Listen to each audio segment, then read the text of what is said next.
गोवर्धन महाराज जटा तेरे तीन लोक में न्यारी है। गोवर्धन महाराज जटा तेरे तीन लोक में न्यारी है। गोवर्धन महाराज जटा तेरे तीन लोक में न्यारी है। गोवर्धन महाराज जटा तेरे तीन लोक में न्यारी है। गोवर्धन महाराज जटा तेरे तीन लोक में न्यारी है।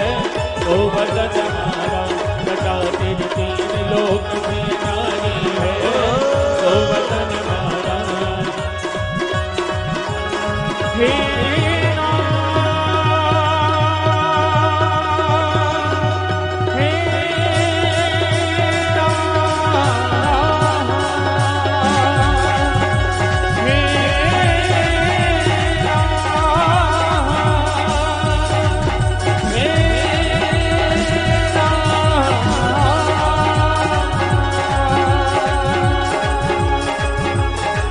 हे तेरे तीन लोक में न्यारी है। गोवर्धन महाराज जटा तेरे तीन लोक में न्यारी है। गोवर्धन महाराज जटा तेरे तीन लोक में न्यारी है। गोवर्धन महाराज। बोलिए गिरिराज भगवान की जय हो। आइए आज 11 से एकादशी है। रमा एकादशी के समय 21 अक्टूबर को आज हम पुष्कर की पावन धरा पर धरती पर बैठे हैं और गोवर्धन लीला का आनंद लेने को जा रहे हैं। इधर ध्यान हो तो अच्छा लगेगा। भगवान सुखदेव कहते हैं, परीक्षित, कृष्ण और बलराम जी के साथ वृंदावन में रहकर अनेकों प्रकार की लीलाएं जो उन्होंने करी हैं वो बड़ी अद्भुत है। भगवान अपि तत्रैव बलदेवेन संयुता अपसन्य वसन गोपान इंद्र यागा कृतोद्धमान। एक दिन कन्हैया बलराम ने क्या देखा कि वहां के सब गोप एक पूजा की इंद्र यज्ञ की तैयारी कर रहे हैं।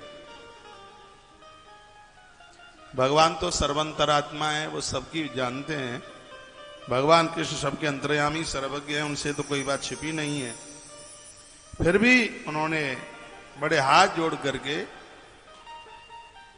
अपने बाबा को पूछा।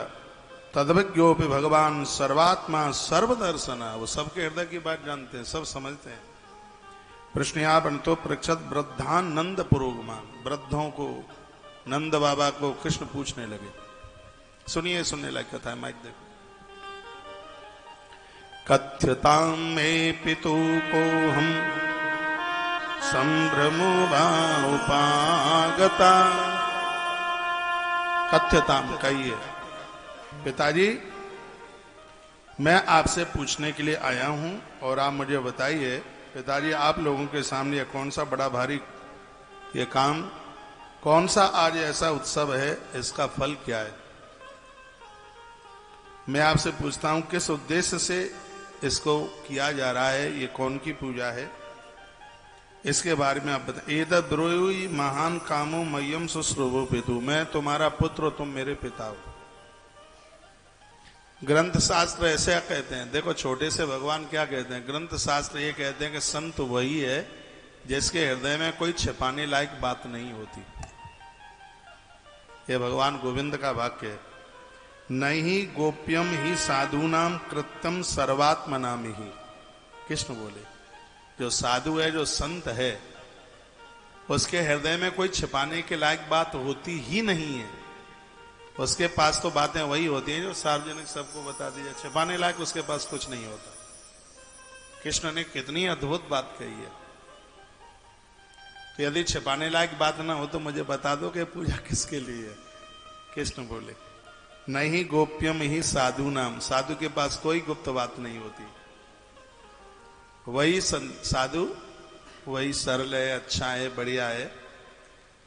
तो आपको कोई दिक्कत ना हो और छिपाने लायक यदि कोई बात ना हो तो फिर आप हमें बता दें।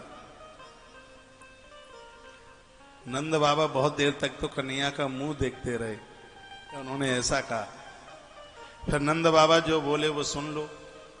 नंद बाबा ने कहा, पर्जन्यो भगवान इंद्रो मेघातस्यात्ममूर्तया ते विवर्षन्ति भूतानां प्रीडनं जीवनं पया। श्री राधे। नंद बाबा ने कहा, बेटा भगवान इंद्र वर्षा करते हैं और वो मेघों के स्वामी हैं। ये मेघ उन्हीं के तो अपने बस में हैं। वे समस्त प्राणियों को तृप्त करने वाले एवं जीवन दाता हैं। वो जल बरसाते हैं और उन्हीं इंद्र की पूजा करने के लिए हम जा रहे हैं। हे मेरे पुत्र, हम और दूसरे लोग ये सब के सब देवराज इंद्र की पूजा की तैयारी कर रहे हैं। इंद्र की पूजा होगी। भगवान कृष्ण ने इंद्र की पूजा का विरोध किया। इंद्र अहंकारी अभिमानी है, भगवान ने विरोध कर दिया। कृष्ण ने इस पूजा का विरोध कर दिया। और क्या सुंदर वाक्य कन्हैया ने कहा। गीता तो बहुत बाद में सुनाई, लेकिन छोटे से कन्हैया को देखिए, अभी उम्र 7 साल की है गोविंद की। बड़े होने पर तो बहुतों को समझदारी आ जाती है। इनके ये वाक्य कहते हैं कि कृष्ण पूर्ण ब्रह्म है, इसमें शंका न करे कोई। परम ईश्वर है, भगवान है, और वो लोग बड़े बड़भागी हैं जो कृष्ण के गोविंद के पुजारी हैं। ये इतना अद्भुत बात, उन्होंने इतना अद्भुत वाक्य बोल दिया। क्या बोले? श्रीमद् भागवत के 10वें स्कंद के अध्याय नंबर 24 के श्लोक नंबर 13 में कृष्ण ने एक अद्भुत वाक्य, 10वें स्कंद अध्याय 24 और श्लोक नंबर 13, भगवान बोले, कर्मणा जायते जंतु कर्मणैव विलीयते सुखम दुखम भयम क्षेमं कर्मणैवाविपद्यते। कृष्ण कहते हैं, पिताजी, प्राणी अपने कर्म के अनुसार ही पैदा होता है। कर्म के अनुसार ही मौत, सुख और दुख का अनुभव वो अपने कर्मों के द्वारा ही करता है। मंगल और अमंगल ये सब अपने कर्मों के अनुसार ही होता है। यदि कर्मों को ही सब कुछ न मानकर उनसे भिन्न जीवों के कर्म का फल देने वाला ईश्वर माना भी जाए तो वह कर्म करने वालों ही उस कर्म के अनुसार फल दे सकता है। क्या बजाइए?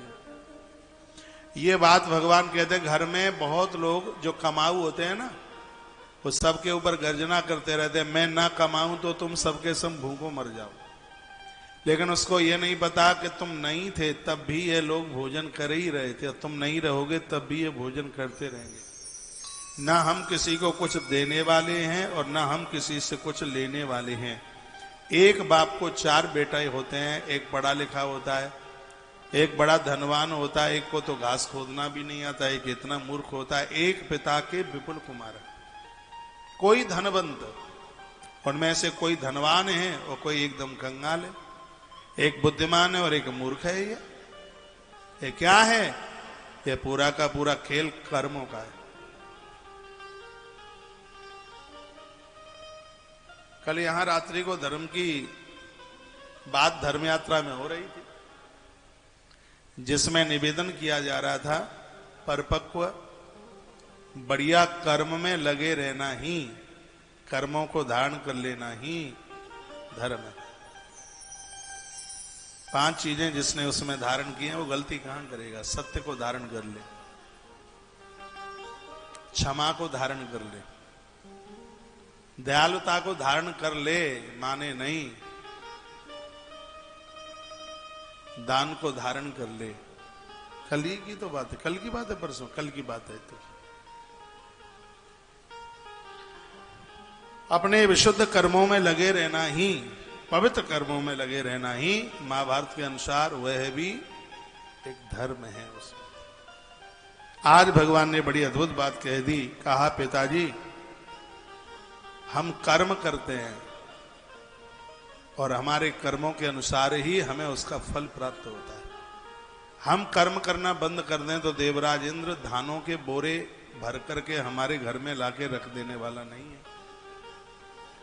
भगवान ने क्या बात कही, ननः पुरो जनपदा ना ग्रामा न ग्रह वयम। हमारा कोई राज्य नहीं है, हमारा कोई घर नहीं है, हमारे पास कोई गांव नहीं है, किसी देश का राज्य नहीं है। न हमारे अधीन कोई बड़े बड़े नगर हैं, हमारे पास गांव या घर भी नहीं, हम तो सदा के वनवासी लोग हैं, वन और पहाड़ ही हमारे घर हैं। भगवान बोले नित्यम बनौक सस्ताता वन शैल निवासिन, ये जंगल, ये गुफाएं, यही हमारा घर है।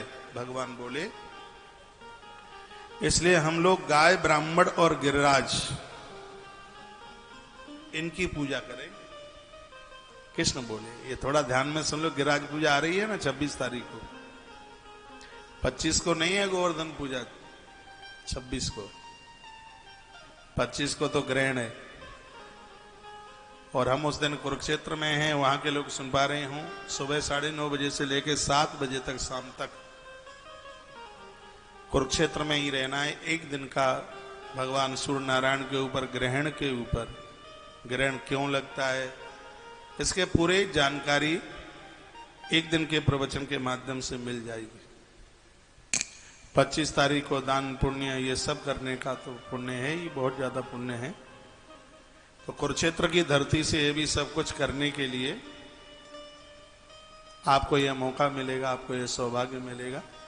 उस दिन भी पूरा प्रोग्राम सुबह से लेकर के शाम तक, उस दिन आप व्यस्त कहाँ रहेंगे, खाली तो रहेंगे, रोटी भी तो बनानी नहीं है, सुबह से तो सूतक ही लग जाएगा। हाँ, उस दिन तो खाली खाली है, बिल्कुल बैठे ही बैठे हैं। तो पूरी कथा सुनिए ना सुबह से लेकर के शाम तक, और जो भी उसमें और भी कुछ बोला जाए, कुछ कहा जाए, सो करना। 25 तारीख को जा रहे हैं वहां पर, क्योंकि उस दिन ग्रहण का समय, और ग्रहण के समय में किया गया सत्कर्म अनंत गुना फलदायी होता ही है। उस दिन की कथा आप जरूर सुनिएगा।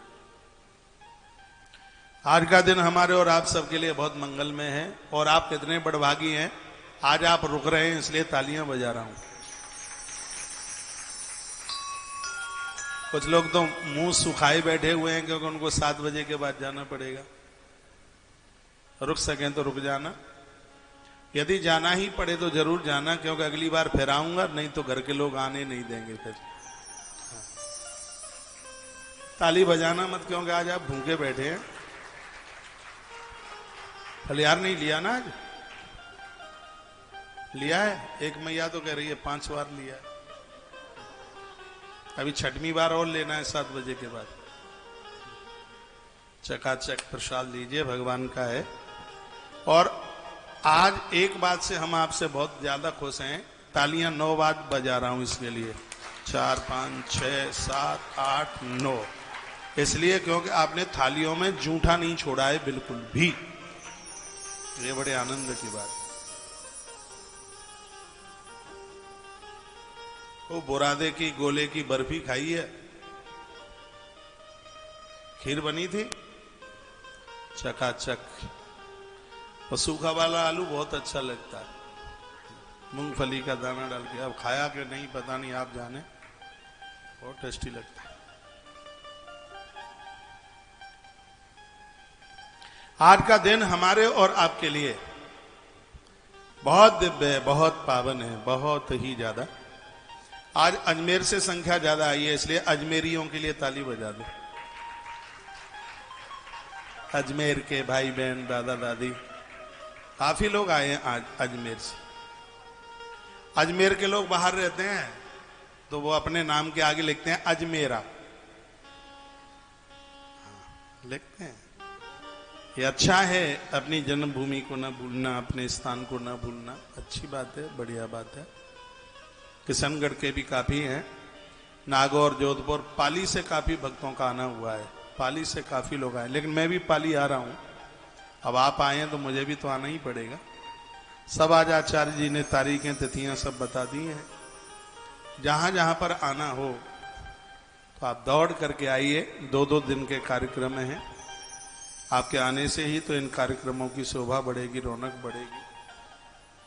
काम बहुत ज्यादा फैले बिखरे पड़े हैं, हम और आप तो बस उसके माध्यम ही हैं, करने वाला तो मेरा आपकी कृपा से सब काम हो रहा है।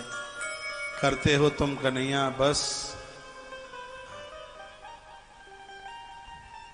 ये सब आप करने वाले हैं, सब आपके द्वारा हो रहा है।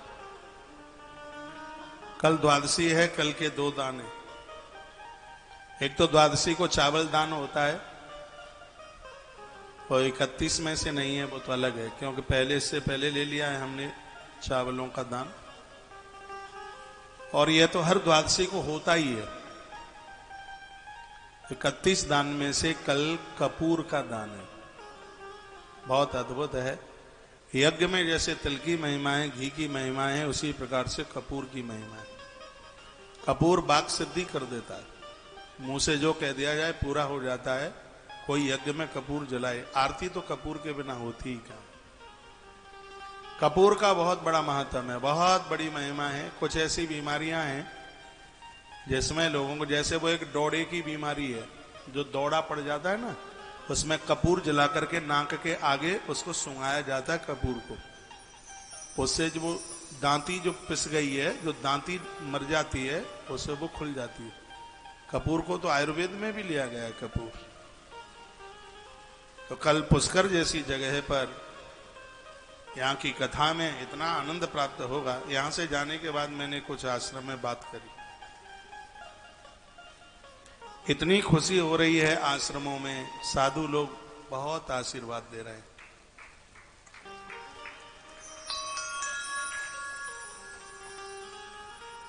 हाँ, तो मास्टर जी बोल रहे थे, महाराज जी मेहनत यहाँ हम कर रहे हैं और नाम आपका हो रहा है। उनका हम भी तो मेहनत कर रहे हैं, नाम तो भगवान का। हम तो भगवान नहीं है, लेकिन मार साहब हम और आप काम इसलिए कर रहे हैं कि इसमें महिमा हमारी ईश्वर की बढ़ रही है कि परमात्मा करा रहा है। तो खैर मजाक में विनोद में कह रहे थे, साधुओं ने काफी बड़ाई करी, क्योंकि रोज ये सेवाएं चली रही है। 31 दान हर रोज उसको एक विशेष रूप से, आज एक बहुत बड़ी तादाद में कूटू बांटा गया है। 27-28 साल में पहली बार हुआ है। भंडारा तो चल ही रहा है, लेकिन कच्चा राशन कूटू, बद्रीनाथ में बहुत होता है कूटू उधर,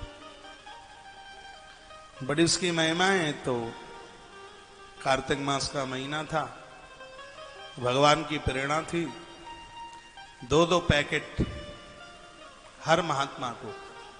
यदि आश्रम में 10 महात्मा है तो 20 पैकेट। ऐसा नहीं है कि एक आश्रम में 2 पैकेट। आश्रम में 5 महात्मा है तो 10 पैकेट, 10 महात्मा है तो 20 पैकेट। इस प्रकार से सब गाड़ी में लोड करके पूरा का पूरा आज, अभी तक मैं कथा में आया हूं तब तक वो सब व्यवस्था है। हाँ, ये देख तो रहे हैं आप, टीवी में देख रहे हैं। तो ऐसी है सेवाएं, रुपया पैसा धन पैसा ये तो सब आता रहेगा जाता रहेगा, इन सेवाओं से न चूका करें। कल मैं पद्म पुराण पढ़ रहा था, आज भी पढ़ा है। मैं तो कार्तिक मास में पढ़ता ही हूँ, भागवत भी पढ़ता हूँ, पद्म पुराण भी पढ़ता हूँ। ऐसा कुछ नहीं है कि मैं कुछ पढ़ करके आपको कुछ बढ़िया सा सुना दूं, वो तो मैं सोच के ही नहीं आता मुझे सुनाना क्या है। जो प्रसंग में है वो सुना देता हूं। तो उसमें वर्णन है कि फलों का दान करने से हर कार्य में सफलता मिल जाती है, उसमें लिखा था फल का दान करने से। हमने सोचा आज 11 से एकादशी है, तो क्यों ना ऐसा फल वितरण कर दिया जाए जो गोपाल को इतना बढ़िया लगा कि वो उसके छिलके को भी खा गया। केला, कदली फल, केले को ही विशेष रूप से ऋतु फल कहा गया है। ये ऐसा है फल जो कि हर ऋतु में मिल जाता है। मुझे बहुत अच्छा लगता है। एक केला तो मैंने भी चटका दिया है। तो एक छोटी सी सेवा रखी गई थी हमारे लिए, तो बहुत बढ़िया, आपके लिए छोटी सी है। टीवी पर सुनने वाले जन जो आज अभी शाम की कथा में जो जुड़े हैं, तो छोटी सी सहयोग राशि, इसमें तो आप चूका ही ना करें। जब जब एकादशी आवे तो 5 केजी पेठे के लिए 350 रुपया, ये तो कंपलसरी है। आगरा से कभी आता है पेठा, कभी मथुरा से आता है, कभी कभी हमें मथुरा में भी आगरा के ही रेट मिल जाता है, शायद 69 या 70 रुपया किलो का। 5 किलो 350 रुपए का होता है। ये हर एकादशी को 12 दानों में से पेठे का दान है। जैसे हर शनिवार को महीने का अंतिम शनिवार होता है, तो आपसे हम 250-300 रुपए का चना बंदरों के लिए ले ही लेते हैं, जिससे उनकी सेवा बढ़िया चल रही है। देश इतना बड़ा है कि थोड़ा थोड़ा आप कर देते हैं, पूरा महीने के लिए हो जाता है। यदि उसमें ज्यादा जरूरत पड़ती, उतना ही हम खर्च कर पाते हैं जितना आप एक बार में दे देते हैं, पूरा महीना चल जाता है। अब रोज बंदरों का चना, तो ऐसा कौन सा तुम 50 कुंटल रोज डाल रहे हो? सो बंदरों का चना एक बार बोल देते हैं, आप कर देते हैं, पूरे महीने का काम चल जाता है। ऐसे हर 15 दिन के बाद में ये बंदर तो बहुत स्नेह प्रेम करते हैं। मैं तो जाता हूं, ये तो मेरे पेट पर लेटते हैं, कबड्डी खेलते हैं मेरे पेट के ऊपर, बहुत प्रेम करते हैं, बहुत भारी स्नेह करते हैं। रोटी तो क्विंटलों में खाते हैं। फिर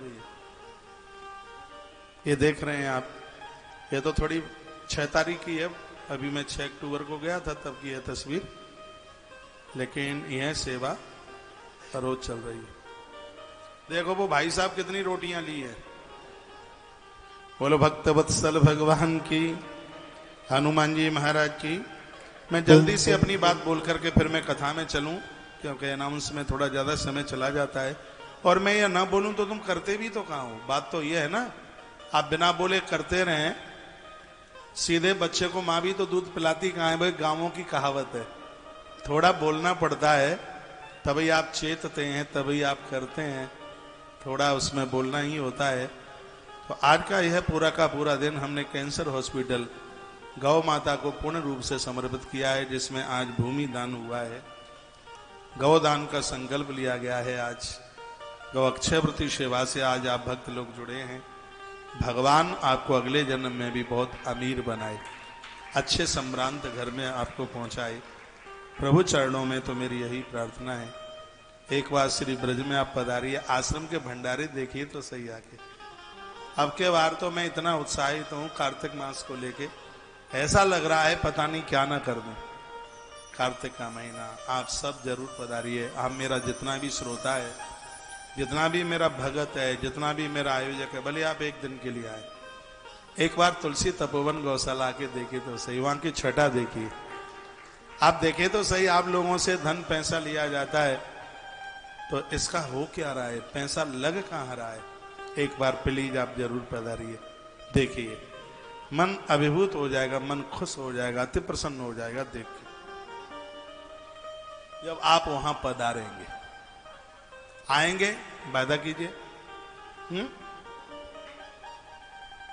जरूर पधारिएगा। आवास की भोजन की कोई चिंता की बात नहीं है, गौशाला में ही रुकने की काफी व्यवस्था हो गई है, सब समा जाएंगे उसमें भगवान की कृपा से। आप जरूर पधारिए। कुछ एकादशी वाले लोगों के भी मैसेज आ रहे हैं, वृंदावन पूरा बुक हो गया है, और लोगों के भी कार्यक्रम है, कार्तिक में बहुत लोग आते हैं। हाँ, बिना आवास के, आवास का पैसा माइनस करके, और आप उसी दिन आ जाइए।